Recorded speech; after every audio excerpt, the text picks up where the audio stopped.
And it was surprising to me that by 12 midnight, I received more than 500 calls. If I give you my phone, the number of texts that came in from very distinguished citizens of Anambra State thanking me for at least shaping their view of what they're going to do. And amongst those callers was Peter B. He called me about 5 times yesterday. And on the 5th one, I answered him. He said, Oga, I thought we were in good terms. We have settled it. I said, I have no problem with you.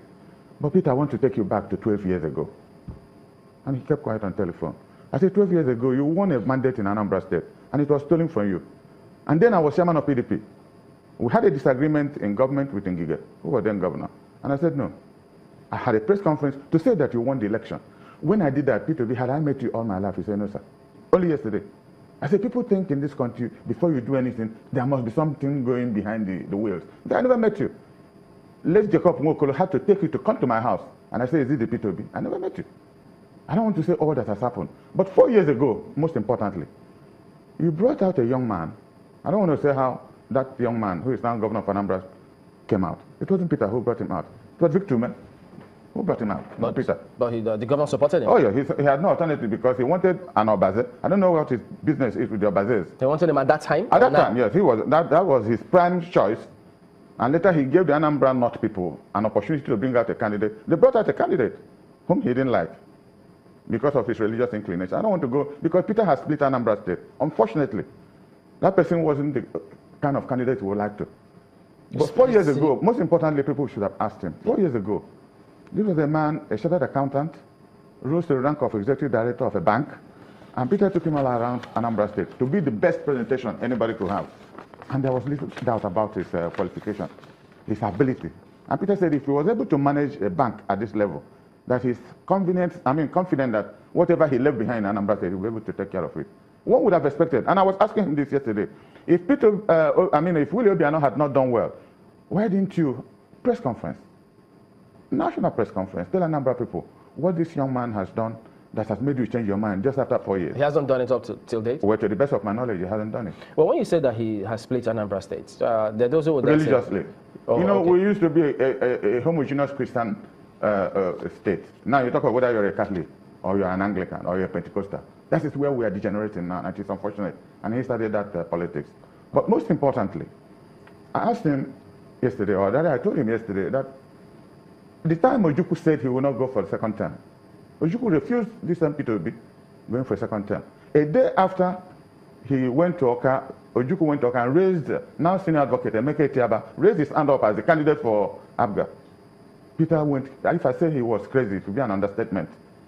Ojukwu refused to see him in his house. It took this same Victor to go to Ojukwu's house and prostrated.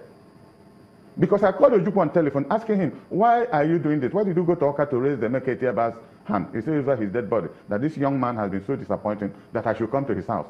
And I came to his house and saw Victor lying on the floor, begging Ojukwu to allow Peter to complete his second term. We can't verify any of those now. No, but apart from Ojukwu, he is dead. Victor Ume is alive, and because he was the one who took Peter and went back to Ojukwu's house. About this particular scenario now, yes, these forthcoming elections and the goings on between the current governor and his predecessor, what do you think went wrong? Well, I was listening to my friend, and he hardly ever said what went wrong, other than Anambra. He said there's no continuity. Well, I didn't know what continuity meant, because he was Commissioner for Information. And I would like a situation where you people will bring him back, and probably I'll be around. Because he was Commissioner for Information. Go to ABS and the newspaper of Anambra State, when he was Commissioner, it was a sorry sight. Chamberlain, if you go to ABS now, it's as good. I don't want to write down your station. Your own is a child's play for an ABS in Oka. I'm telling you, it looks first class. But he was there running around because it's the concept of continuity. The concept of continuity. Oka was a glorified local government for 8 years. P2B was governor. If you're passing through Oka now, over flyovers, you wouldn't know when you pass Oka. So what is but most importantly, what was he saying? Or he said that look, he had some of the roads. That's freedom of expression. I'm coming first. You see, the governor, when he launched his mission statement and vision, he had 4 cardinal principles. One is agriculture, industrialization, trade and commerce, and then oil and gas.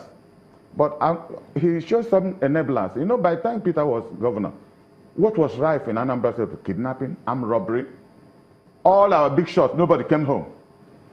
But I tell you, in the past 4 years, people in Anambra sleep with their 2 eyes closed. Security has become, you're a journalist, you should know, because you write about this, everything that, until recently when some warlords came in from South Africa and got themselves messed up. What do you say to those who say that, well, a lot of this, what you've just said now, was made possible because the former governor, from what he said he left over 75 billion naira in the account. Well, so the governor you know, there has been a dispute about the chronic, because at the end of the day, it was 9 billion that P2B left. It's not true. Not over 75 billion?